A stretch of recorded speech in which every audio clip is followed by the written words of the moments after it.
Hey everyone, and welcome back to the channel! Today, we're rediving deep into the Pride Lands to uncover a story many of you might not know. The origin of the most famous brotherly rivalry in cinematic history. That's right, we're talking about Mufasa and Scar.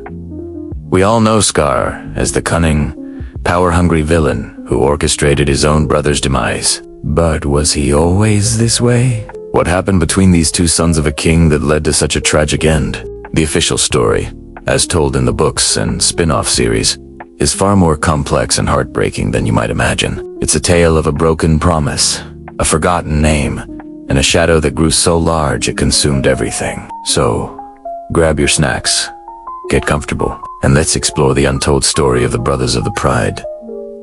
To really understand Scar, we first have to go back to when he was Scar at all. He was born with a different name. Takan, in Swahili Taka, means dirt or trash. Now, you might be thinking, what kind of parents would name their child that? Well, there's a bit of context. It wasn't meant to be malicious. In some traditions, names like this were used to ward off evil spirits or bad luck. But imagine growing up with a name like Taka, while your older brother, Mufasa, has a name that means king. From the very beginning, a subtle difference was established. Mufasa was destined for greatness, while Taka was, well, Taka. Their father, Ahadi, was the king of the Pride Lands at the time, and their mother was Queen Uru. Ahadi was a strong and respected ruler, but he had a clear favorite. All his attention, his training, and his hopes were poured into his firstborn, Mufasa. From a young age, Mufasa was groomed to be the future king. He was strong, charismatic, and embodied all the qualities of a great leader. He spent his days with Ahadi, learning the ways of the kingdom, the circle of life, and the responsibilities he would one day inherit. Taka, on the other hand, was often left to his own devices. He was smaller and weaker than Mufasa, and he felt the weight of his father's indifference keenly. While Ahadi saw a king in Mufasa, he saw little more than a spare in Taka. This parental favoritism is the first crack in the foundation of their brotherhood. Taka desperately craved his father's approval, but no matter what he did, he always seemed to fall short in comparison to his golden boy brother. He wasn't as strong in their play fights, not as confident, and he carried a resentment that started to fester deep within him. Now, it wasn't that Mufasa was a bad brother. In the younger years, they were actually quite close. Mufasa often tried to include Taka in his adventures and stood up for him. But Mufasa was also a bit arrogant and didn't fully understand the depth of Taka's pain. He was the heir, and it came naturally to him. He couldn't see the world from Taka's perspective, a world where he was constantly living in a shadow. Taka, for his part, started to believe that the only way to get his father's attention, the only way to prove his own worth, was to outsmart Mufasa. If he couldn't beat him in strength, he would beat him with his mind. This is where Taka's sharp intellect and cunning nature began to develop. He wasn't born evil. He was a young cub trying to find his place in a world that seemed to have already decided he was second best. The turning point, the incident that changed everything and transformed Taka into Scar, involves a classic tale of jealousy and a plan gone horribly wrong. Taka became convinced that if he could just make Mufasa look bad in front of their father, Ahadi would finally see his own potential. So, he hatched a plan. He knew of a particularly grumpy and dangerous water buffalo named Boma. Taka went to Mufasa and suggested that he should go confront Boma to show Ahadi how brave he was by getting the buffalo to share a waterhole during a drought.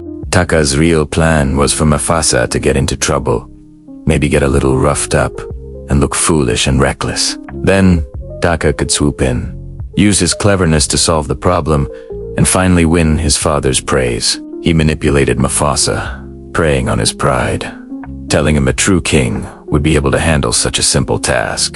Mufasa, ever eager to prove himself, fell for it. He went to confront Boma, but the situation escalated far more quickly and violently than Taka had anticipated. Boma and his herd weren't just grumpy. They were furious. They charged at Mufasa, who suddenly found himself in very real danger. Seeing his brother about to be trampled, Taka's plan crumbled. A flicker of his old brotherly love kicked in, and he raced to help. But the enraged buffalo herd turned on him instead. In the ensuing chaos, when a boma's horn slashed Taka across his left eye, leaving a deep, permanent gash. He was saved by Mufasa and their father, a hottie, who arrived just in time. But the damage was done. When Ahadi found out that Taka had orchestrated the whole thing, he was furious. But his anger wasn't just about the recklessness. It was about the endangerment of his precious heir. Instead of showing any concern for Taka's serious injury, Ahadi dismissed it. He saw the incident only as another one of Taka's failures. And then came the moment that sealed Taka's fate. In a fit of bitter irony and defiance, Taka declared that from that day forward, he should be called Scar, as a permanent reminder of his father's foolish mistake in judgment and the unjust treatment he had endured. He embraced the name, turning a mark of physical pain into a symbol of his emotional suffering and his break from the family. He was no longer Taka, the overlooked younger brother. He was Scar, a name born of betrayal and resentment. From that day on, the relationship between the brothers was irrevocably broken. The scar on his face was a constant, visible symbol of the invisible wounds inside. Mufasa felt guilty, but also grew wary of his brother's increasingly dark and manipulative nature. Scar, in turn, saw Mufasa not just as a rival, but as the living embodiment of everything he had lost and everything he could never be.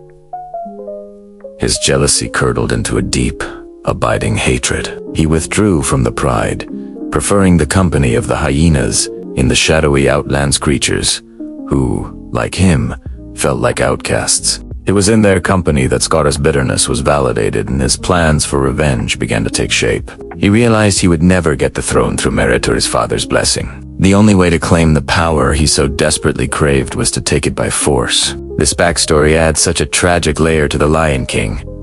Scar isn't just a one-dimensional villain who was born evil. He is a product of his environment, of neglect, favoritism, and one terrible, life-altering mistake. His journey from Taka to Scar is a cautionary tale about how jealousy and resentment, when left unchecked, can poison a person from the inside out. When you rewatch the movie now, think about this history. Think about the young cub named Taka, who just wanted his father's love. Every sneer, every sarcastic comment from Scar is tinged with the pain of a lifetime of being.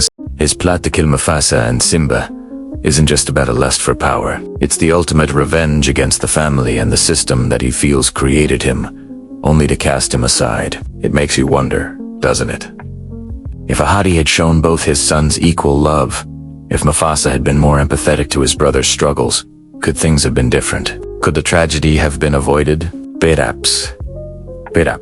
But as it stands, the story of Mufasa and Scar is a perfect example of how family dynamics can forge heroes and villains from the very same bloodline. It is a dark and complex history that gives so much more weight to the events we see unfold in The Lion King.